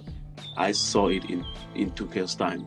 It was there, and I think the problems that we're having now, even though people will hang, some people might say, "Oh, I'm going to hang you for saying that," but it started before Tuchel, and Tuchel added to it. Yeah, Tuchel added to that. Tuchel is also part of the problems that we have at Chelsea. And nobody wants to say it because he's popular and he won the Champions League. So you can't criticize, otherwise you have an agenda. So, I accept that the problem here is we have a lot of version. But all I can say is Todd Boehly said it in one of the press conferences with some organization where he said, we didn't have the same vision. We didn't have the same vision with Thomas Tuchel. It wasn't about losing a game in the Champions League or losing a lot of games. It was about the vision of, where we take the club from now. He's used to like Abramovich vision, which is he doesn't care. He tell them, get me such and such and such. Peter Cech and Marina are gonna take it off that. He's just waiting for the players to come and then coach. But for Todd Boehly, it was about, you are the coach. You can make a call and sell your project to the player to convince the players to come to us. And now you let us do all the calling, all the everything, and then we don't know even what we're doing, and we have to make calls to call somebody like Koundé or call somebody like Rafinha, and you're not doing anything. You just push us to do something. You don't get involved. That's true. So those are the little things that we want you to be also able to convince and sell your project, because we don't know what we're doing. We don't have a director of football. Help us here. No, I don't want to get involved to that. That's why Koundé said himself, whatever Xavi called him and convinced and sold the project. Or when you go delete, Nagelsmann made a call and then convinced and sold the project, and he went to Bayern. So we are stuck here with leftover with somebody like Koulibaly, who really his time at Napoli was over and they knew it, and they had just to take the money and run and mug Chelsea off. Okay, we went for leftover because it was lacking somebody who can sell the project, convince the players. So there were so many aspects, and Thomas Tuchel didn't have time to coach. He had time to win. He's a winner, and the project under Abramovich fit him perfectly because he can buy and win you now. But the new owners came with a project of long term. We might lose now, but we can enjoy success in the long term. So do you think that Thomas Tuchel is going to deal with Gallagher or with Lewis Hall? Or no, he doesn't have time for that. Get me Raheem Sterling because he's a winner. He's going to win me something. Koulibaly, get me Aubameyang. I don't care about this Broja guy to develop him. That's why he wanted to sell Broja. He wanted to sell Levi Colwill, Billy Gilmore. I don't care about this. So you see completely different ideas. But I completely understand that we Chelsea fans, we are used to shortcut, quick fix, win now. So we're going to support Thomas Tuchel, who is just like us, because he knows how this club been run for 20 years. It fit him perfectly. It fit the fans perfectly because we want to win now and not wait tomorrow. But the new owners are for long-term project with long-term success. So it didn't really match, let's be honest here. But all the respect to Thomas Tuchel, but it was the project. He's not a project manager. He's a winner. He's a manager that will win you now. And the project, probably we're gonna get him next after Pochettino. If Pochettino build a team, and then we bring a winner, Jose Mourinho. Bring him when the team is already working good. He comes with his winning mentality. He wins you something. But Mourinho. Can you really see Jose? Can you really? I know you're putting it out there and saying it, but can you really see Jose working with these owners? For one, cannot see it, mate. Honestly. Yeah, he's gonna expose them there, but he will. At some point, if we don't win with Pochettino, people are gonna understand that this guy is just a builder. He's just a project manager, and he can't cross you that line. And we have all this quality that's been developed for 2 seasons. Probably it's time for us to call a winner to win us something. We don't know what's gonna happen. Yeah, Luis Enrique, mate. Did you see that one? That meme, a very funny one about Jose after they lost this Europa Cup thingy. Somebody wrote, put a picture of a very angry Jose. Defense for 180 minutes, attacks the referee after the final whistle. Finally attacks the referee after the final whistle, which was very, very pathetic. I couldn't imagine Jose back playing that kind of football, that anti-rubbish football there again. No, thank you very much. Then I'd rather just watch paint dry than that nonsense. But this business with Todd Bowley and Tuchel, could it be that Todd Bowley, he's a multi-zillionaire. You know, he didn't make his money by accident. He's obviously a very, very smart man. He knows what he's doing. He knows how to make money. He knows how to run business. As you know, big-time American business, these guys, they plan like 5 years ahead. They don't just plan like 6 weeks ahead. They plan like 5 years ahead. Nothing's by accident.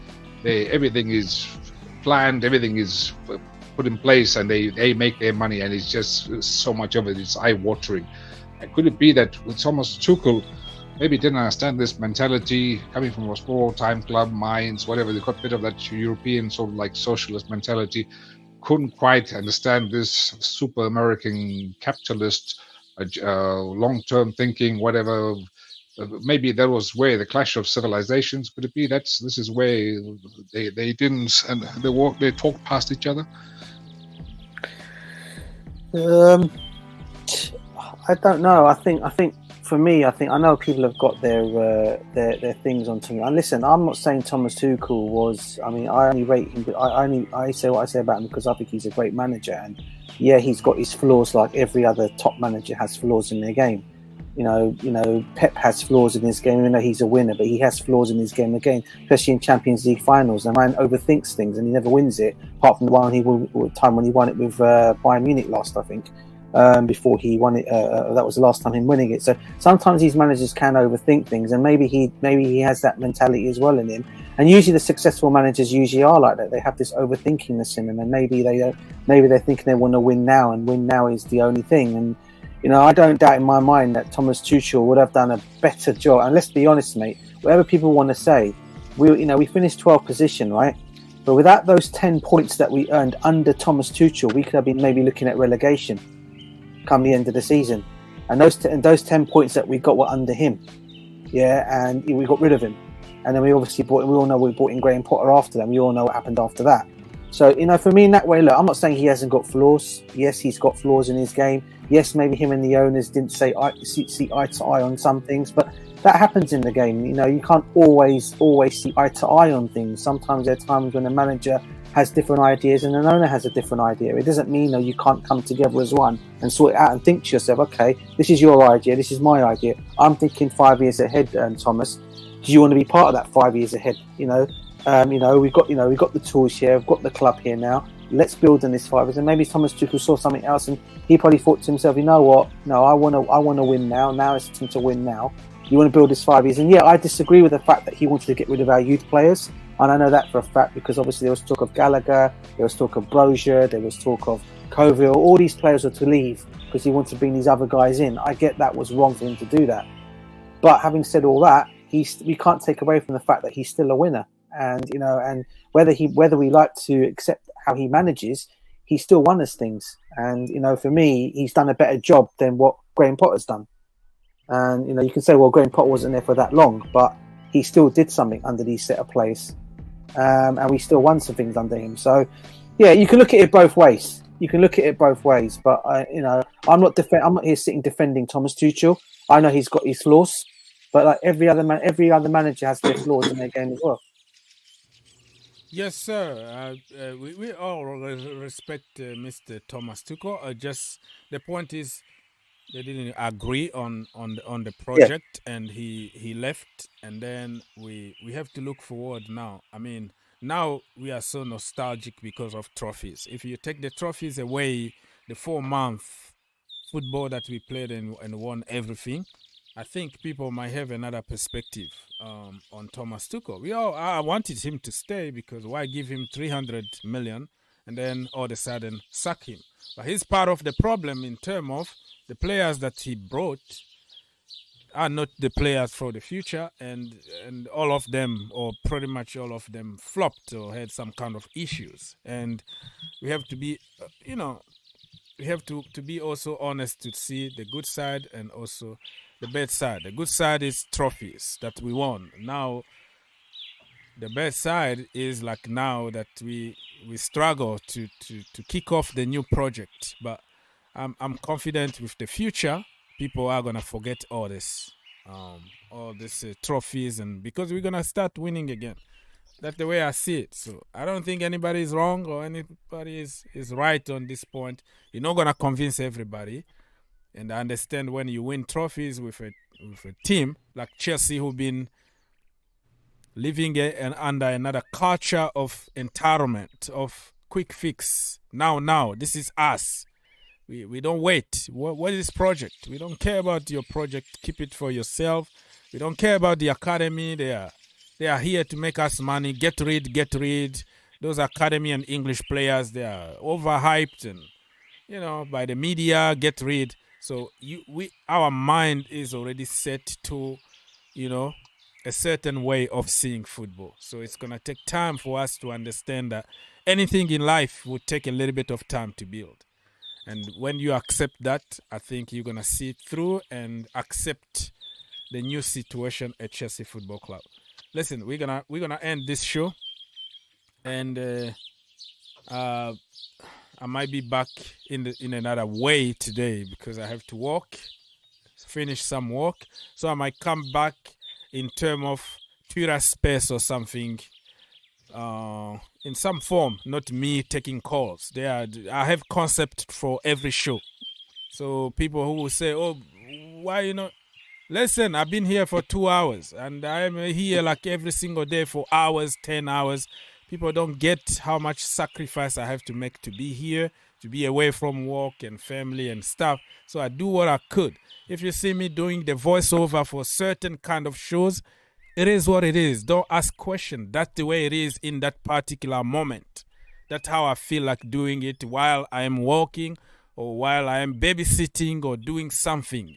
So I have to be present in some kind of ways. That's the way it is. If you don't see that phone in the cover, or I don't see call-in show, it's not a call-in show. That's another concept. So people need to accept that. And I'm here for hours and hours, and people don't call. They just complain when you're not there. Well, when you are there, they don't call. They don't ask even questions. So I don't even understand what people want, but people are so complicated with me. I don't know why. Before you go, Okay. I've been thinking about this. I'm just reading here that Tottenham have finally got themselves a new manager. Ange Postecoglou. Postecoglou. Thank you for correcting my French. That's all right, brother. That's all right.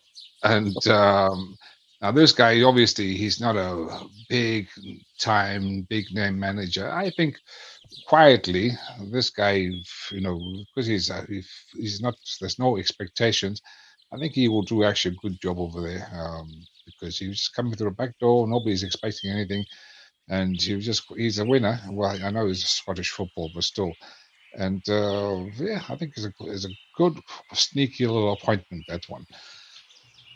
You know what, People Republic, just a quick thing. They're already starting to say on Twitter, it's already trending that they're calling him the Australian Sam Allardyce. Big Sam, okay. Big Sam Allardyce, Australian Sam Allardyce. That's what they're saying over there. That's what they're saying. That's what they are. That's what they're trending. No, that's not me. I'm not saying it. That's what they're trending on Twitter. I would never say that. That's rude.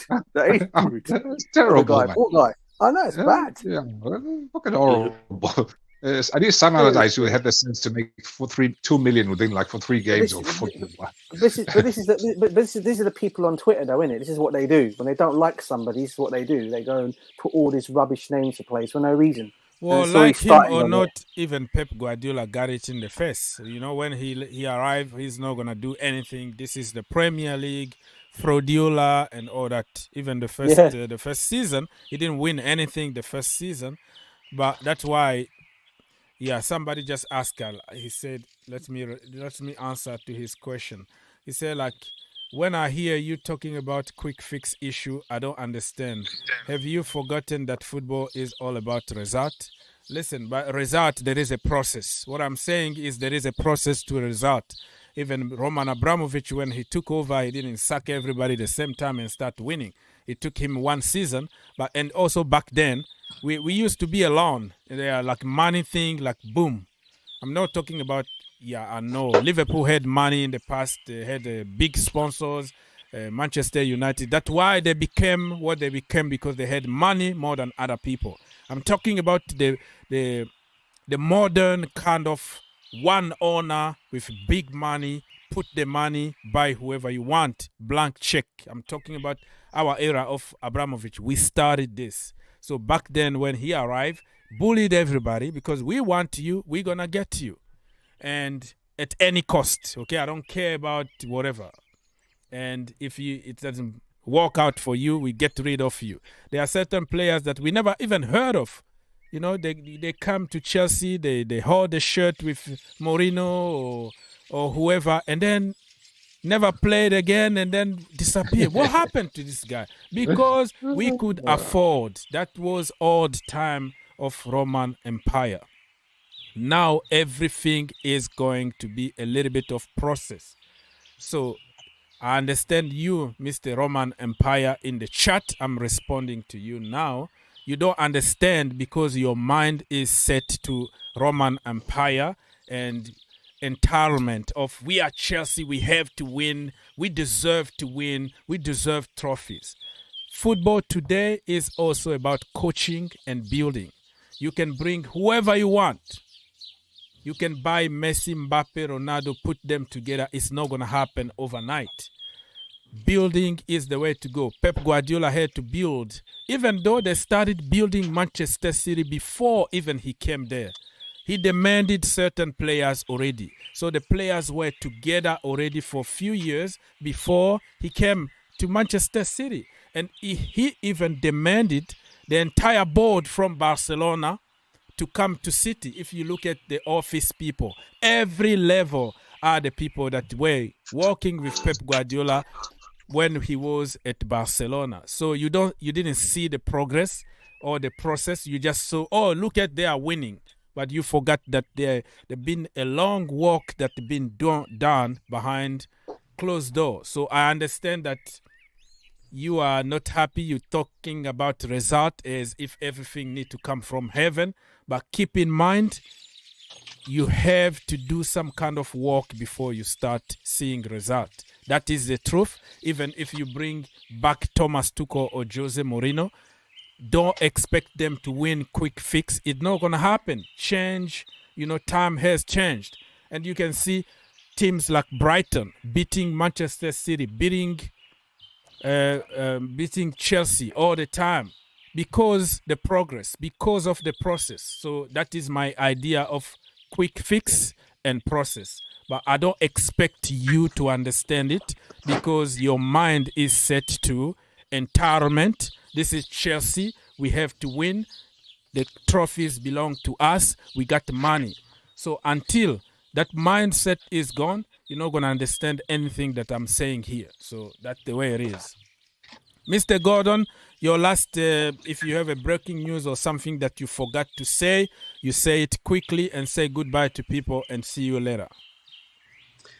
I think that Tottenham they've developed this habit of going after the people that we've shortlisted. We did shortlist this Ange Postecoglou guy, and now they went for him. So I don't know. It's like they want to be Chelsea in white or something. But and secondly, talking about Big Sam. Big Sam was the one that I wanted us to get when Potter was sacked. I wanted Big Sam because I thought he was some, this big guy with authority. That are you being like serious? Order. Are you serious on what you say? Big Sam, like Sam Allardyce at Chelsea Football Club. Okay. Yes. What is in your bottle? what are you drinking? Hey, I'm gonna call your Blue Army and tell them you're drinking something. Are you okay, bro? Are you okay? I'm not saying in terms of a long-term manager. I mean, when we sacked Potter and we were losing those points and going downwards, I was looking for Big Sam as someone that we could bring as interim to, instead of going to Leeds. All right. So he could come to Chelsea and and stir us to keep us in the middle of at least within the first in the top 10. Yeah, okay. That was who I was looking at. So I'm not talking about permanent, but yeah. So that's my second point. Thirdly, I'm waiting to see what I want Chelsea to go and look for the players from the teams that have been relegated. I'm okay with having Romeo Lavia in our team. Any player that will cost us not much money. I know Man City has they have a 40 million buyback. It's gonna be activated next season, not this season. Okay, yeah, whatever. So if we could get him and then pair him with the ones that we have, I think that could be something. But again, I'm not Vivel. Again, I don't know where Gilbert Enoka disappeared to, whether he's still there or not. Yeah, so for people who understand, this Mr. Enoka is the coach, the mental coach that we bought. So yeah, I'm paraphrasing because some people are watching. They might not understand what you're trying to say. So he's asking why he disappeared. First of all, the guy is not on permanent basics. Like, okay, I work for Chelsea 24/7 coaching people. He is somebody who is on, like, he organized like some, sessions once a month or after 2 months. He will come and present something to the entire team, tell them about the experience and what to do and coach them in a certain way. So he's not like on permanent basics. And now everybody's on vacation. And if people are going to call him names, or why we don't see anything on the pitch, it comes back down to also process. Everything in life is a process. You don't go to the gym today and have six-pack. You have to walk and walk and walk and change your diet, change your sleeping habit, change your medication. Something needs to happen. You have to compromise. It takes time to become fit and six-pack and all that. So people who say, oh, yeah, look at us. We got Gilbert Inoka as our mentor coach, and then we don't see anything. Everything in life, coaching is going to take time. Even if your counselor, you're going through depression or all those things, it's going to take months and even years. And even in his book of no sense or no head, whatever he said, sometimes you have to get rid of those people. You have to cut them off because they are impossible. There are certain people that you can try. You can bring Dr. Phil. You can bring whatever you want, and you give them Balotelli so they can transform Balotelli to become a good boy. It's not going to happen. Balotelli is going to just put his house on fire, burn his Lamborghini outside for the attention. He's going to do those kind of stuff. So, coaching people sometimes is also getting rid of them because they are bad apple that can't really change anymore. It's done for them, so you get rid of them. So to see Gilbert Inoka's work at Chelsea Football Club, give it time and also get rid of some people. Well, how do you think somebody like Aubameyang, we know that he's a bad boy behind closed door, but he smiles in front of the camera. People like that, rotten apple, so many of them in the dressing room. Sometimes it's going to take time for us to see the change at Chelsea Football Club. So that's what I wanted to say. Mr. Gordon, thank you for helping. Let's go, Mr. People's Republic. If you have the last topic and say goodbye to people, see you later. Yeah, I was just going to say goodbye to people and see you later. And thanks for fun conversation here. And you guys take care and we speaketh. Big up to you. Take care, mate.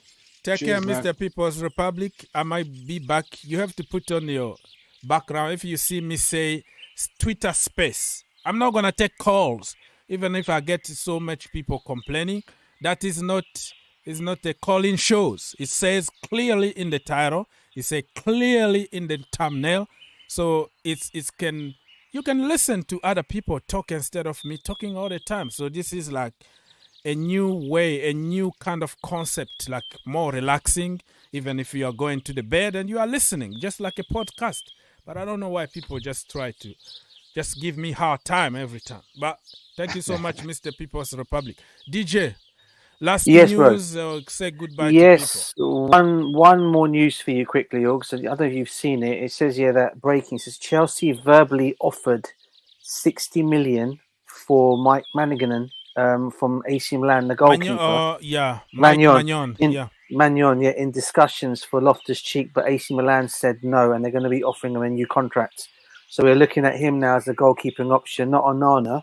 Well, Onana's still an option, but he's the other option, along with the guy from Celta Vigo. I can't pronounce his name. Melavilla. I can't even pronounce his name. Okay. He's the other goalkeeper we're looking at as well. He's about 6 foot. How about Diogo Costa? I'm gutted that we're not even looking at him, to be honest with you, mate. There's nothing been mentioned. From my understanding is Manchester United are quite involved in that deal. They want him.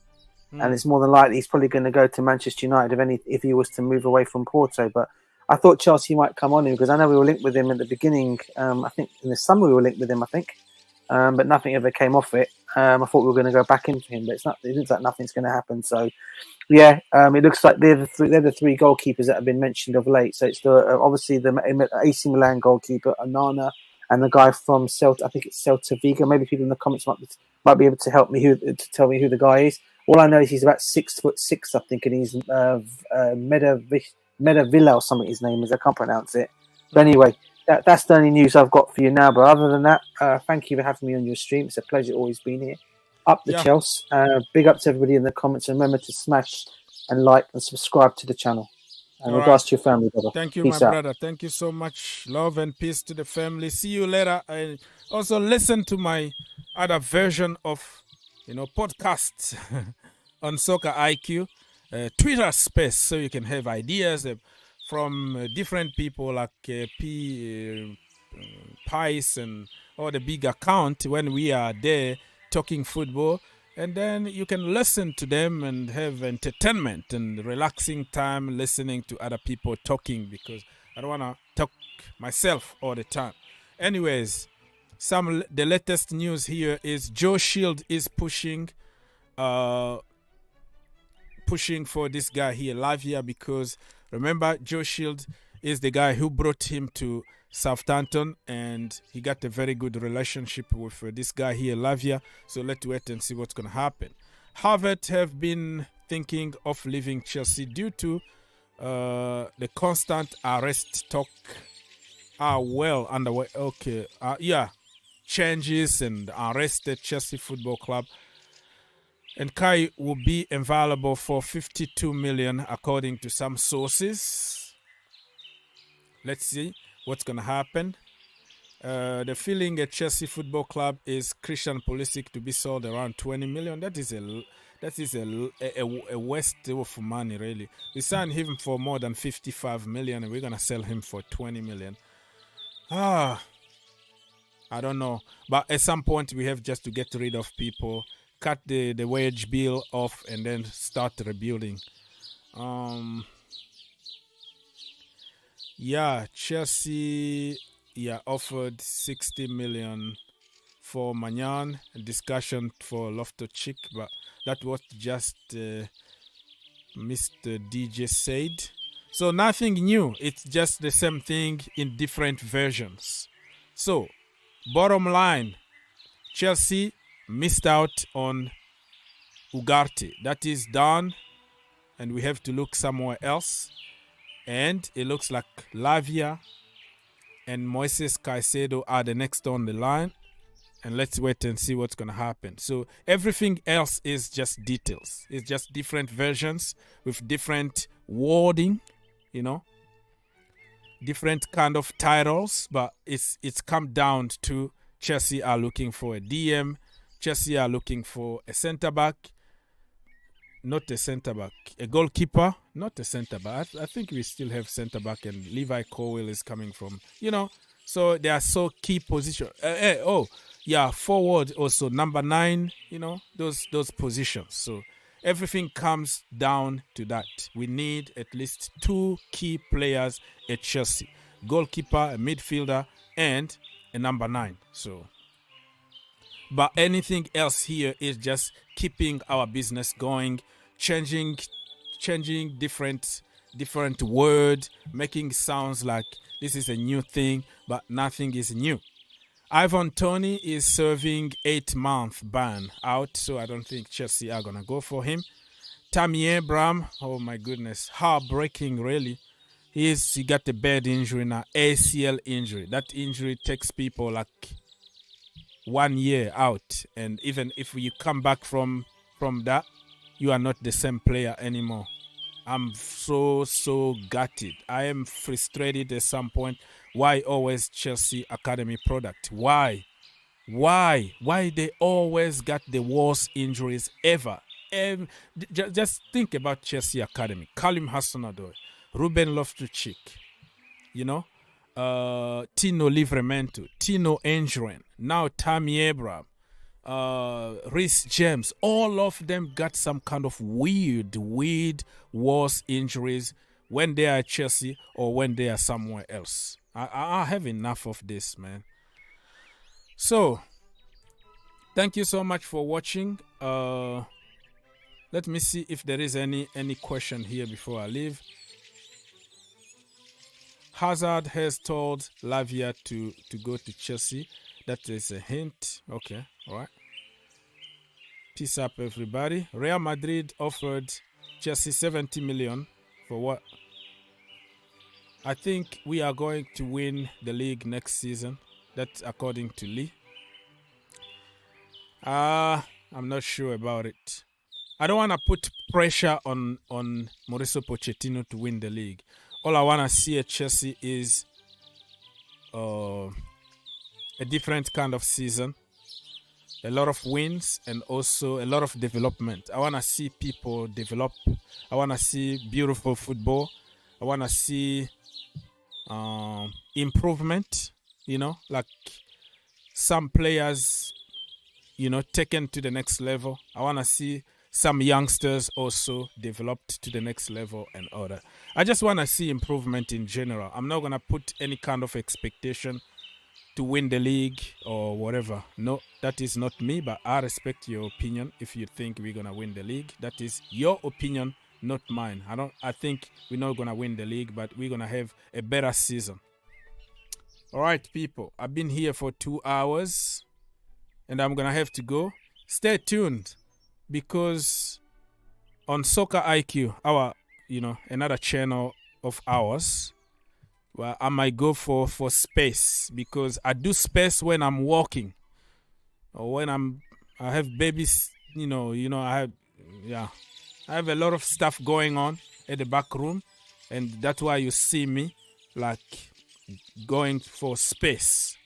Space, Twitter space is a big thing now because everybody is there. You're going to have thousands and thousands of people talking about football, ordinary people like you and me. So what I do is I present to you that space on YouTube so you can enjoy and listen to other people.